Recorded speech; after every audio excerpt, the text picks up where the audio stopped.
Broadcasting from beautiful, tropical Vero Beach, Florida, it's Money Nation with Ed Gardner. Good morning and welcome to Money Nation. Today's special guest is Thorsten Cook. Thorsten grew up in Long Island, where he became a sailor, and he was interested in engineering at a young age. He went on to become a seasoned electrical engineer, a Caribbean real estate developer, and an established sailor. Thorny was the man who put the word smart in smart bombs, and he has had a great engineering career with several different companies. Thorny, welcome to be with us on Money Nation. How are you today? I am doing just fine. It's a beautiful day here in Vero Beach, Florida, and I just working on my boat a little bit, so now I'm talking to you. Fantastic. You're in my winter home of Vero Beach. Right. We got to go to the Ocean Grill next winter. No problem. I know all the good places here. I know you do. Thorny, tell us about growing up on Long Island. You grew up on Long Island. What led you to becoming an engineer, a sailor? Tell us about how you grew up and how things started for you. Well, both of my parents emigrated from Germany right before the war. My father was thrown out of Germany because he was critical of Hitler. So they threw him out. And so he came to the United States, and my mother came independently to the United States. They met, I'm not sure where, somewhere in New York City area. And then they got married in, God, I don't know, maybe 33, something like that. Not a good time to get married. And as my father said, the last thing they wanted was children, because things were not good. So I was born in 38, right before the war.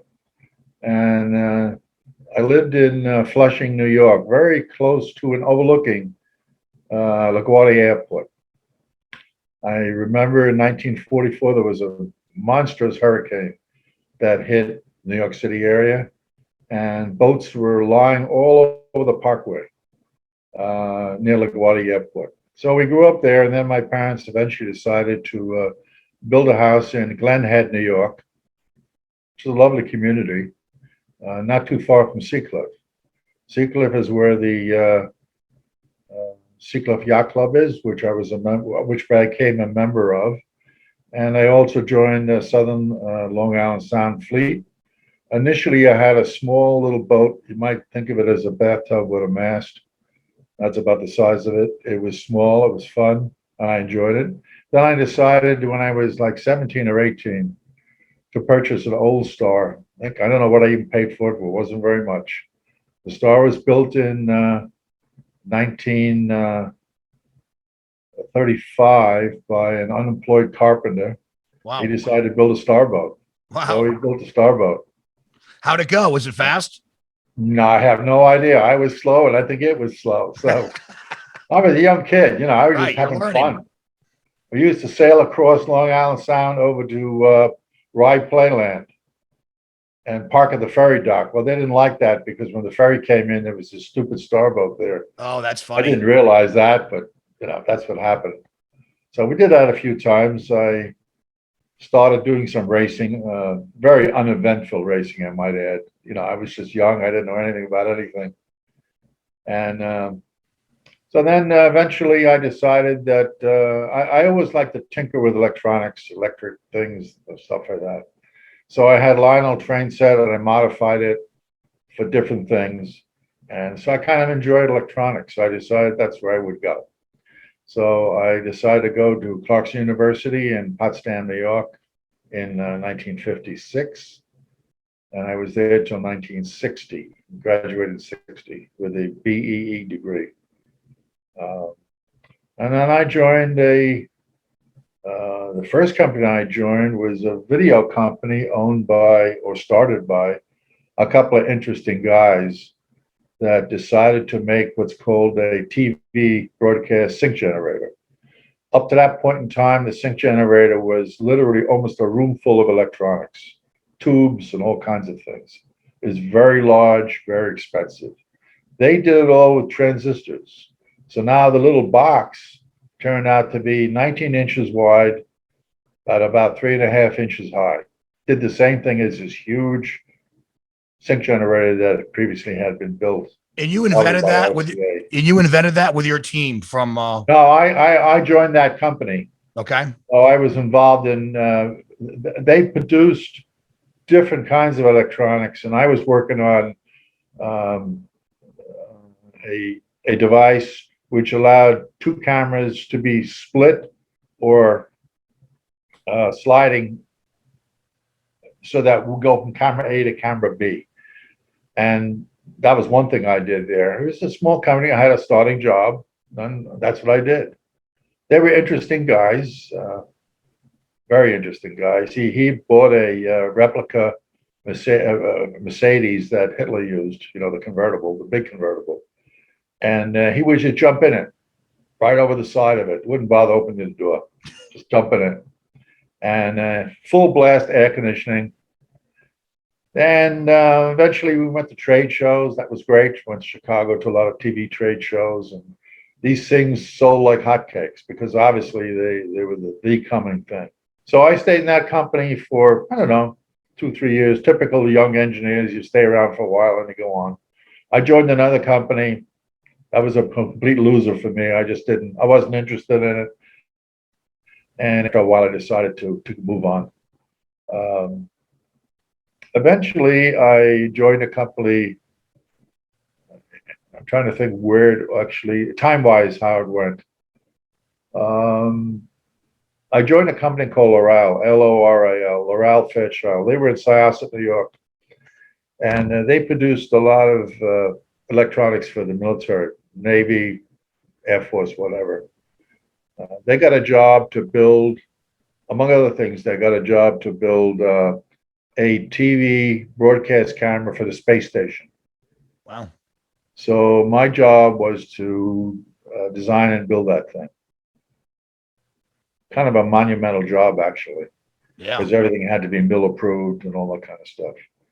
I also negotiated an agreement with Sony Corporation in Japan, where I was allowed to talk to anybody in Sony for any reason, get any technical information that I needed, and for which I paid almost $1 million for that right. Wow. So that allowed me to gain a lot of information as to how Sony was building broadcast TV cameras. And we used their broadcast TV camera as a starting point for what we were doing. And we used some of their designs and so forth. I went to Japan several times to talk to their engineers in Japan. And the job went on for 2-3 years, I guess, something like that. At that point, I enjoyed the work, but I decided that it's time to move out on my own. So I started a one-man shop. I always had a one-man shop. I had no interest in becoming an owner of a large company, which wasn't my thing. I enjoyed engineering, and to the day that I quit engineering, I was always basically an engineer. So I built products, which first product was the anti-piracy system for videotapes.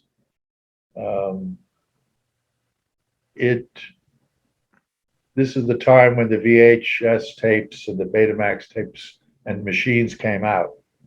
It was the desire of many people to pre-record programs like movies or whatever and sell them so that people could buy these tapes. And I'm sure everybody knows, Blockbuster renting tapes and all that kind of stuff. So that's where it went. The only problem was that these tapes could be copied so that somebody could rent a tape, make further copies of them and sell them. And the movie industry didn't like that, obviously. So I started thinking about, what could we do? And I got a couple of machines and started tinkering around inside, looking around inside to figure out what could you do to thwart somebody to make tapes. And I found out that it was fairly easy, actually. You just had to allow the new recorded tape to not have synchronizing information. So now the TV set that you're trying to play back the pirated tape on didn't have any synchronization information, so it couldn't sync to the tape, it would just roll. Wow. And that was satisfactory. It was simple, it was easy. And then I started making these systems. One of the first people that I was approached by was an adult entertainment company. They had the same problems where they wanted to protect their tapes from being pirated. So the built a very, very modest system with 12 tape recorders, making copies. A week later, he calls me up and says, got a big problem. I can't keep up with demand. We need 24 machines. So it went from 24 to 48. I don't know when, eventually it got to about 100. And that was enough for him. And he was a small operator, not a huge company. So I sold that to them and maintained their system. I also brought in equipment so they could take 35 millimeter motion pictures and go directly to videotape. So they could actually control the whole process. And I sold that to various other companies. Company in Venezuela, I went down there and installed that. Of course, the issue with Venezuela was this was a piracy company that was buying tapes and pirating them. So I was actually selling to a pirater, but no, what do I know? What do I know? Hey, you're new in your business, right? Right. So I did that. And then I decided that, we would look at some government contracts. So I found a government contract that I felt I could do. And this was a contract to build, best way to describe it is equipment that would allow a pilot to drop a dumb bomb. A dumb bomb is just a typical steel casing bomb, like it used in World War II. And they put fins on them. And the fins allowed them to steer them to the ground, to the target.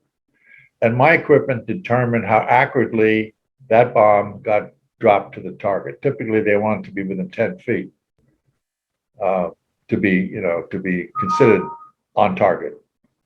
That worked well, and I built hundreds of those systems for the United States Navy. They may be using today, I don't know, but. Do the fins steer in the air or do they steer in the water? No, they steer in the air. In the air, so kind of like there's like a wing on the back. They would drop from the bomber or fighter aircraft, drop from the wing, wherever they came from, and then they could steer these things from the airplane to the ground. They used electronics. They didn't steer them by sight. Right. That's another machine. There are laser-guided bombs where the laser beam actually illuminates the target, whatever the target might be. And so you just steer down the laser beam. Wow. That's a system I was in was basically, an inexpensive dumb bomb. It cost maybe a couple of $1,000, something like that. You take a typical missile that's used for destroying things, they're millions. And during the Iraq War, we ran out of missiles. There were no more. So we'd used up our entire stockpile. Wow. And of course, you can't make these things that quickly. They take time. So during the Iraq War, we used them. They were very successful during the Iraq War. The most successful one that I remember was there was a smokestack.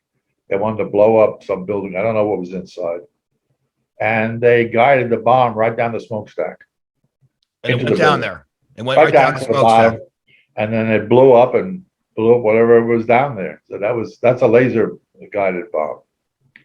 I spent many days out in China Lake in California, where the testing was ongoing. China Lake is a very large United States Navy facility for testing armament and also practicing dropping bombs or whatever else they want to do. Very interesting. Hey, Thorny, we're going to take a quick break here. Remember, listeners, if you have any questions at all for me about your investments, about your portfolio, you can always feel free to give me a call at 518-255-8854, or you can email me at edgardner@cutterco.com. We'll be right back. All opinions expressed by Ed Gardner and or his guests on the Money Nation show are solely Ed Gardner's and or his guests' opinions and do not reflect the opinions of Cutter & Company or any of their affiliates. You should not treat any opinion expressed by Ed Gardner and our guests as a specific inducement to make a particular investment or follow a particular strategy, but only in as an expression of their opinion. Ed Gardner's and his guests' opinions are based on information he considers reliable, but neither Cutter & Company nor affiliates and or subsidies warrant its completeness or accuracy, and it should not be relied upon as such. Always talk to your financial advisor before making such decisions. Welcome back to Money Nation. Thorny, tell us about some of your other business opportunities and you've been involved with. The beautiful thing about having a successful business like you did with Laral and the bombs and whatnot, it gives you the opportunity to do other businesses that you enjoy. One of my favorite things you have is the villa in Virgin Gorda. Beautiful 7-bedroom, 8-bath. Was it 9,000 square feet? Absolutely beautiful. Tell us about how you got involved with that, and tell us about it, please. Okay, so sometime in the early 80s, a friend of mine who was a sail maker made some sails for some charter boats in the BVI, British Virgin Islands. And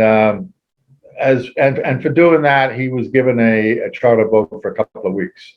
So he invited us to come down and join him on the charter boat, which we did. So we sailed around the BVI. It was very different than it is today. And we came to Virgin Gorda and we rented a Jeep and we drove to the top of the mountain. I'm leaving a lot of stuff out, but the important thing is I drove to the top of the mountain, which is about 1,500 foot high. And I stopped and we looked down and there's this beautiful peninsula sticking out into a bay with a reef on the outside. It's about 1.5 miles long reef. I said, what a great place for a villa. So we drove down, we drove as far as we could with the Jeep, and then we met a local with a machete, and just by chance. And it was a little frightening for me, frankly, a guy with a machete. You sometimes wonder, what's his means. But that's what they do. So he took me in, he used the machete to knock down the brush, and we climbed over rusty fences, that type of thing, and we walked all over the place. And I talked to him. I said, well, who owns the land? He says, oh, my relatives own it. I said, okay, well, I could talk to you about, buying some land here. So he said, okay, I'll put you in touch with who owns it. Turns out it was a family that owns it. The original owner had passed away, so now it was owned by lots and lots of people, both in the British Virgin Islands and in New York City. So this went on for about 10 years. I made them an offer. They said they wanted. I said, fine, I'll buy it. Well, the offer then was changed and the price went up, obviously. This went on for about 10 years. Wow. Price kept going up, up, up. Finally, we came to an agreed upon price, and I bought 12 acres of waterfront land on the island of Virgin Gorda. Nice. There was no road to get to it. So the first thing I had to do, there was on the public records, there was a quote unquote public road, but there was no road. I mean, it was all brush and so forth. So the first thing I did was get onto an old bulldozer. I didn't drive the bulldozer, but I had a guy drive it. And I said, this is what I'm going to do. I'm going to put a road in. So there's about 1.5 miles of road. So we put 1.5 miles of road in, and right up to where I wanted to build, or that villa. So now we have a dirt road that goes there, and that's fine. And then I said to my wife, I said, in the year 2000, I said, if we don't build a villa down there, we're never going to do it. We're getting old. It's not going to happen. So we agreed we would start building a villa. So we designed a villa using input from a guy in Vero Beach who builds, actually he built the villa in Vero Beach, actually Fort Pierce. And then we brought it down there. We took it apart and brought it down there. Wow. So it was like a pre-cut house, which was fine with me. We made it a little easier. So we put up the first section that was 2 bedrooms, nice living room area, a veranda, no pool, and 2 bedrooms. And that was great for a while. Then my wife and I said, well, it's the time for the next stage. We need a swimming pool, 4 more bedrooms. So we built what's called the pool wing. The pool wing, it was 4 more bedrooms, 2 more bathrooms, and a pool. Well, that made things a lot more rentable. I could entertain renting to 12 people. So, several couples could get together, they rent. It was relatively inexpensive. That was great until when Hurricane Irma came. Hurricane Irma completely destroyed the villa. I mean, there was nothing that it bent the wood, twisted it and bent it, because embedded in the hurricane is tornadoes. So that's what did the job. So I got pictures of it. I was completely devastated. I mean, like, my dream was gone. And so we sat around and moped and complained and talked to God, but nothing helped. It wasn't going to change. So we said, well, all right, we'll rebuild the villa. And I said, this time we're going to build it of concrete, lots and lots of steel. So we came up with drawing. I hired an architect down there, and I told him what I wanted to do, and he came up with the drawings. And then my builder kept making it larger and larger. He kept expanding it, 3 foot here, 3 foot there. Eventually, the villa is now 50% larger than it was, and it has 7 bedrooms and 8 bathrooms. Nice. And pretty nice. And it's tons and tons of steel. We put in hurricane windows and hurricane doors and all that type of stuff. So now the villa's there, and from 2017 to literally 2 days ago, we didn't have 1 nickel of income because the villa wasn't built. They had to rebuild it. It took almost 2 or 3 years by workers that lived in the villa. They lived in the lower part and worked on the rest of it. And then COVID came. And I was at the villa when COVID came. And lucky for me, I was there for almost 3 months. They wouldn't let us leave. We were actually forced to stay in our homes. You were not allowed to walk outside your home, anything like that. Wow. Eventually, they relented a little bit and allowed people to move around a bit. But I eventually, after 3 months, said, like, I can't stay here forever. I got to move. Got to get out. So I said, you know what? I'll become captain of a yacht, which was allowed. So I found a guy who wanted his boat moved to St. Thomas, and I became captain of the yacht. So I took the boat from the British Virgin Islands to the United States Virgin Islands. That was a one-way trip. No one was ever allowed to come back. You could leave, you couldn't come in because of COVID. So I was in big demand as a person who could do it and did it. So we brought it to St. Thomas, and the next morning we flew home back to Miami and home. And I have not been back since. So that's been over a year. We're still working on the villa. We're doing some little bit of painting, that kind of thing. So we finally got a honeymoon couple that came in 2 days ago. And congratulations. The COVID restrictions are completely gone for vaccinated persons.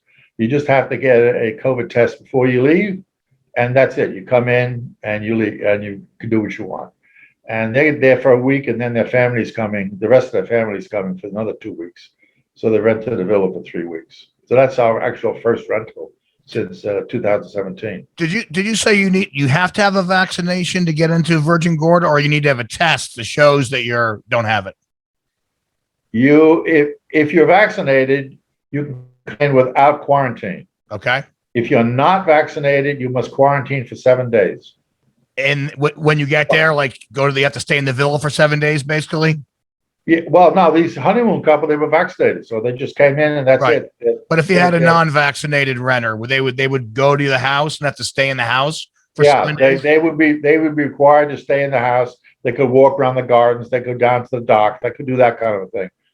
So they have, things they can do because it's a large place. Right. But they can't go over to a Soggy Dollar or No. Foxy's on Yost Van They can't Dyke. go to a restaurant. They can't go downtown to get food. They can't do anything. That's it. How long is Food that has going to be brought in. How long is that going to stay in effect? Where if you're not vaccinated, you can't get around the.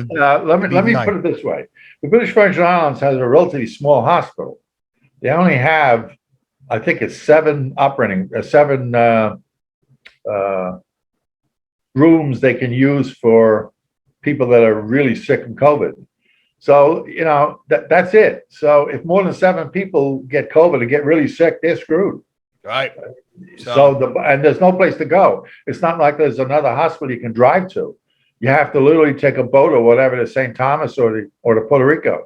So they're very cognizant of the fact that they have limited medical facilities. Yeah. Oh, that makes sense. Could you use the St. Thomas Hospital if you needed to, since you're an American?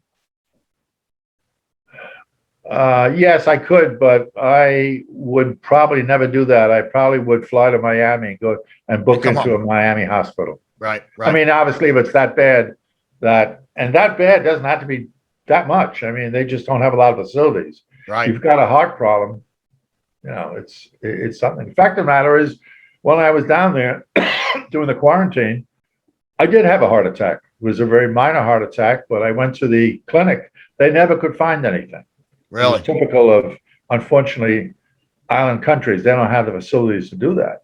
I came back to my doctor in Vero Beach, and he said, "Yep, you had a stroke." Wow. So, minor Unbelievable. stroke, but it is what it is. Hey, you look good today, Thorny. So that's all. I'm feeling great. I do what I want. I don't sail starboats anymore because I'm too old. As simple as that. How are your bookings going out for the next year on the Villa? Well, we're just starting to get bookings. We have a booking for Christmas. We have another booking after Christmas. We have another booking in July. So I think it's going to pick up. It'll take a while. Yep. For people to feel comfortable to travel. I mean, frankly, I'm not particularly thrilled to travel in an airplane with masks. Yeah, exactly. It's not very pleasant. When are you going to go down to the Villa? You have any plans? Probably in August. I'm going to go down for a month, roughly, in August. And check it out. Beautiful. Thorny, let's talk about sailing. You race starboats just like I race starboats. You raced at the Milford Yacht Club in Connecticut. I did. That's where I actually first raced my first star. I lived in the Manhattan, and I had an old starboat. I think I bought it from Dick Button. Remember, is it Dick Button who used to race there? It's not Dick Button, Jack Button, I think. Jack Button, yeah. Yeah, Jack. I bought Jack. Last time I saw him was about 3 years ago. They had a roast for me at somebody's house. Oh, nice. Of course, he had to say something. Oh, he's a funny guy. So, and then you went on to Westport. You helped, what club did you help form? Not West, was it Westport? Yeah, Westport, the Central Long Island Sound Fleet. Right. There were three of us that the club wanted to find another boat to bring into the club. So three of us came in and brought our boats there, and we eventually got it up to about 7 or 8 boats. Nice. And then, of course, unfortunately, with the Star class and with many sailing classes, it's declining. The old folks are still sailing, and the new folks got other things to do. So it is what it is. Yep. We have the same problem up in Lake George. We've got a couple actually new people that are good sailors who actually just joined the club. So we got about maybe 8-10 boats. So yeah, maintaining it, but a lot of the other fleets, like you said, are dying down, and very few boats are racing. Tell me, we talked about this earlier on. Tell me about your most memorable sailing event. I know it's a little anxiety ridden, but tell me about the sailing rating in the North Americans. I was racing in a North American Championship at Westport, Connecticut, in Long Island Sound, probably in the middle of the Sound. And it was kind of a rough day. And I felt comfortable enough to go out. But unfortunately, we rolled the boat, which really means that the boom goes from one side of the boat to the other side very rapidly. And I had sustained an injury in my hand a few years previous, and I cannot close my hand totally. So to grab a stay is very difficult. I just don't have the strength to do that. So the bottom line is I fell overboard. And my CO2 cartridge had corroded, which is obviously stupid. And I also didn't remember that you could blow them up with a tube.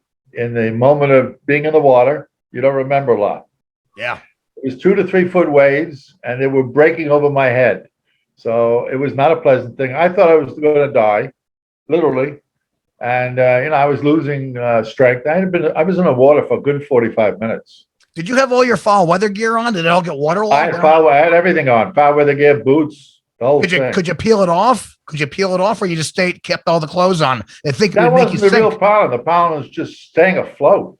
Yeah. I had to kick your feet all the time, move your feet to keep your head up as much as you can, and keep your face away from the waves that were coming down on you. Wow, that sounds really scary. Yeah, it wasn't pleasant. Eventually, another boat broke down. A guy from the club in